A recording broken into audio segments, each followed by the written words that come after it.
Today on Let's Go Exploring, we're going to tour Montauk State Park, post-flood. This is the first time Blake and I have been to Montauk since the historic flood that occurred last November. Before we conclude our tour, we will visit the campgrounds, and then we will do a little trout fishing to wrap up the day.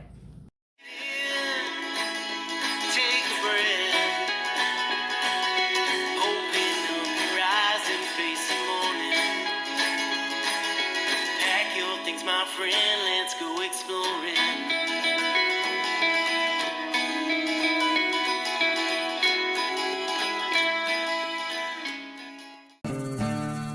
As we come down the hill, we're going to make a sharp left here at Community Hole. Community Hole was always one of my family's favorite spots to fish. I can still see my family lined on the bank here early in the morning before the whistle.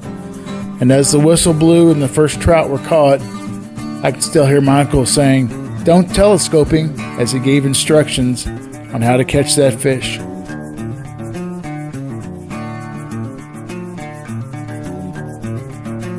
As time marches on, here we see the first signs of flood damage, as we can't help but notice that the footbridge is no longer standing and only the pilings remain.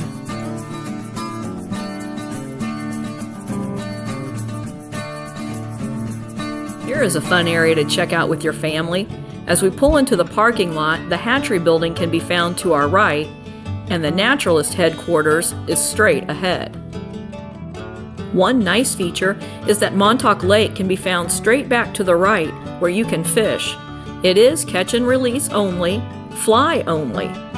There is also a hiking trail, which is a 3/4 mile easy hike, accessible to all family members.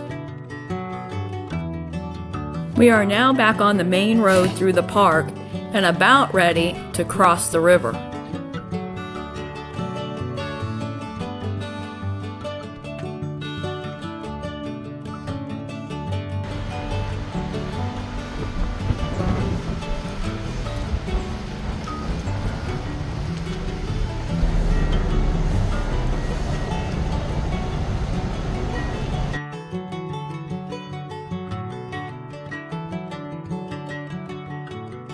One thing that I'm noticing also from the flood is the large amount of sand that's just everywhere, still on the road, covering the parking lots, and a lot of the grass area too. I'm relieved to see the old mill. Although it sustained quite a bit of damage, I've heard, we are thankful that it is still standing and able to be repaired.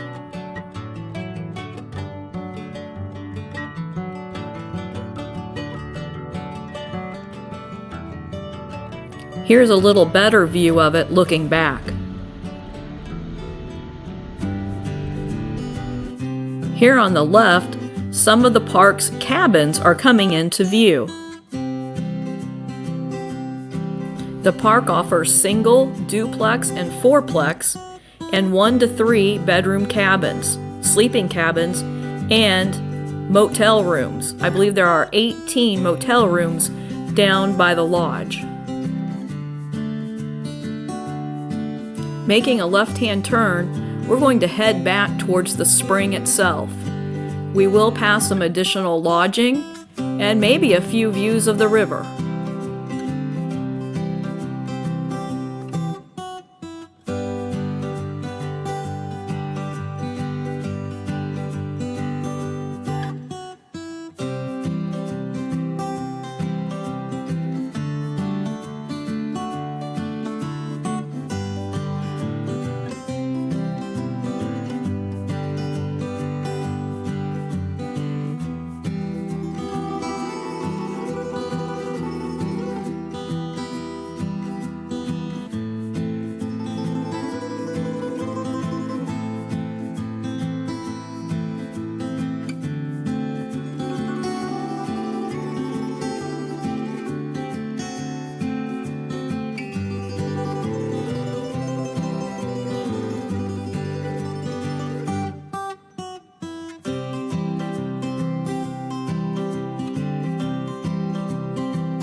This is Montauk Springs. With an average flow of 53 million gallons of water daily, it's the headwaters of the Current River.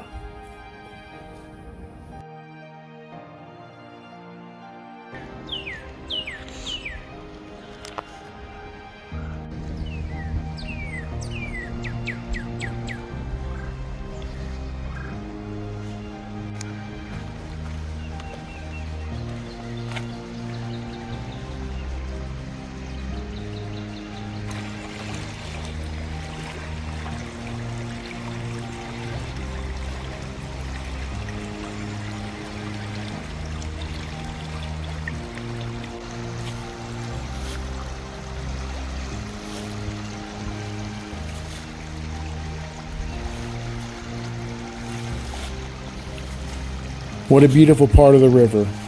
I can't wait to come back and fish this section of the stream.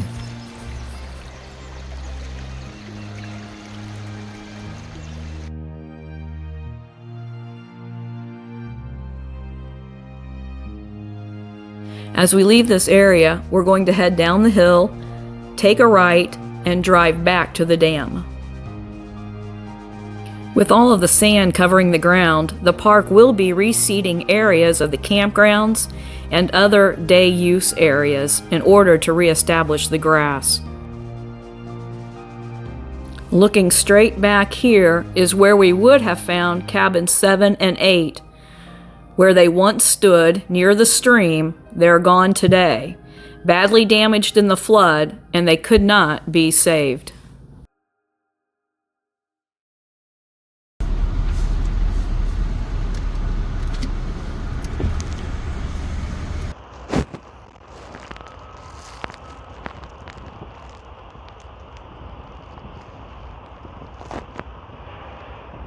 Yeah, this used to be rock you could walk out on quite a ways.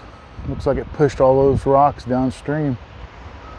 And then right in front of us here by the old oak hole here, it used to be pretty deep.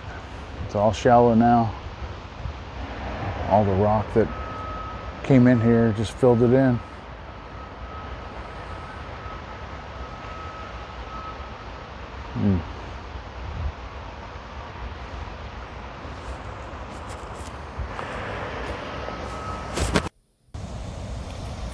This is the dam at Montauk. Some folks just call it the waterfall. This is where I caught my first lunker, March 1st, 1987, 5 pounds, 12 ounce rainbow. Looking upstream from the dam is fly fishing only.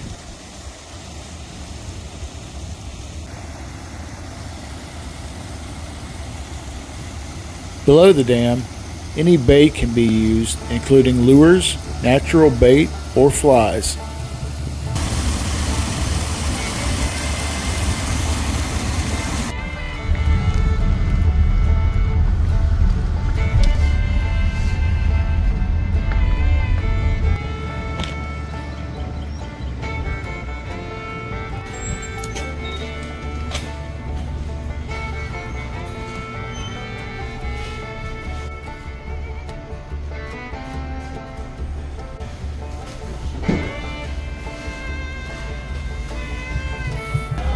Walking through the door of the store is like stepping back in time for me. It smells the same as when I was a kid, and the classic ice cream counter really takes me back.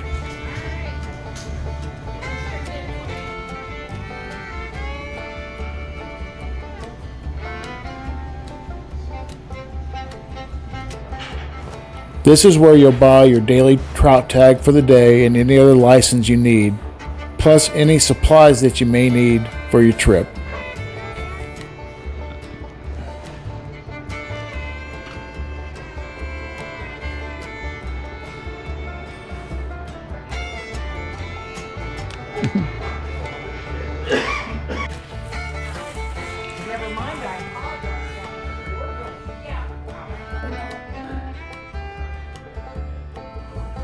Along with the store, they have a dining lodge in the same building where you can go grab a bite to eat, get some good old home cooking. Okay, next up, we're going to check out the campgrounds, and then we're going to do a little bit of trout fishing.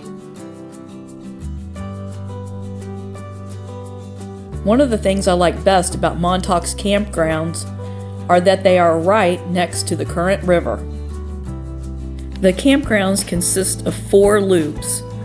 Loop number 1 is basic, while loop number 2, 3, and 4 are all electric. Camping sites consist of paved level pads, fire rings, picnic tables, and lantern posts. In addition to that, all campsites can be reserved in advance.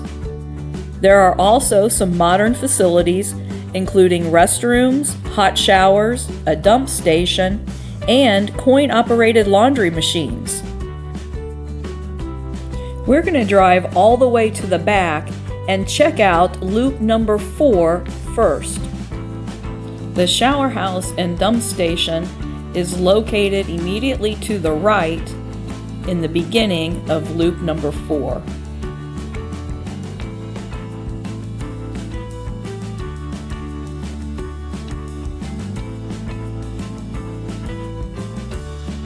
Loop number 3 is also electric and does have some nice access to the river for fishing.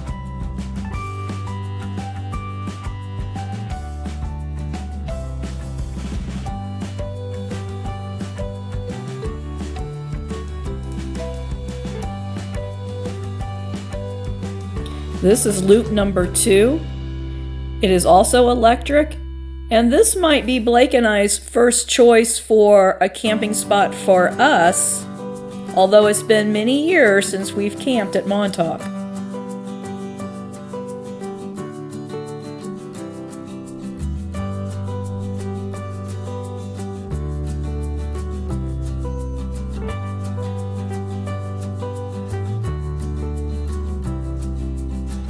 Loop number 2 also has several campsites that are adjacent to the river.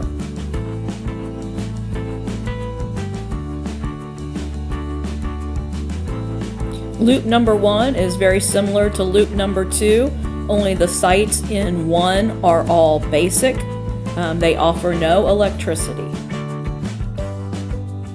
You can even buy firewood in the campground. Alright, on to the main event. Let's find a good place to do a little fishing.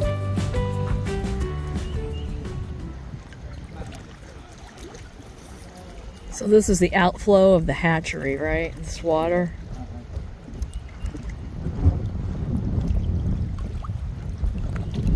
You hitting it? I'm hitting it. Oh wow. A bit bigger.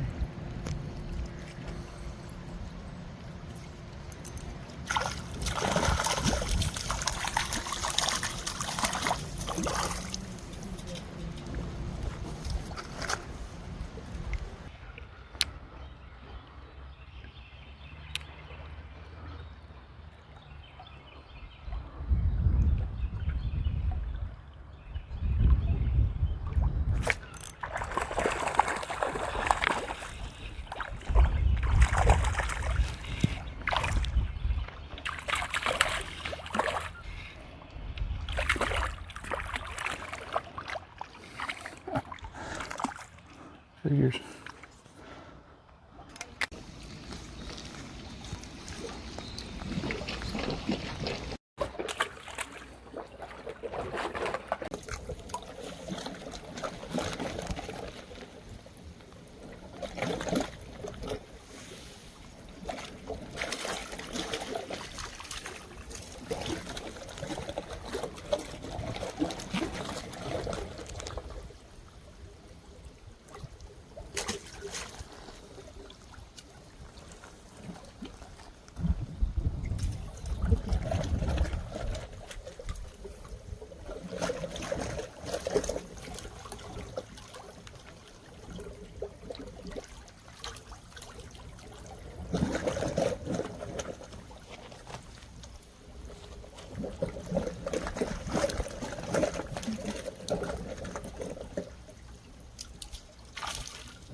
I've got so many great memories of trips with my family here to Montauk. So make plans with your family to come here and make some memories. It really is a special place. Take a breath. Open up your eyes and face the morning. Pack your things, my friend. Let's go exploring.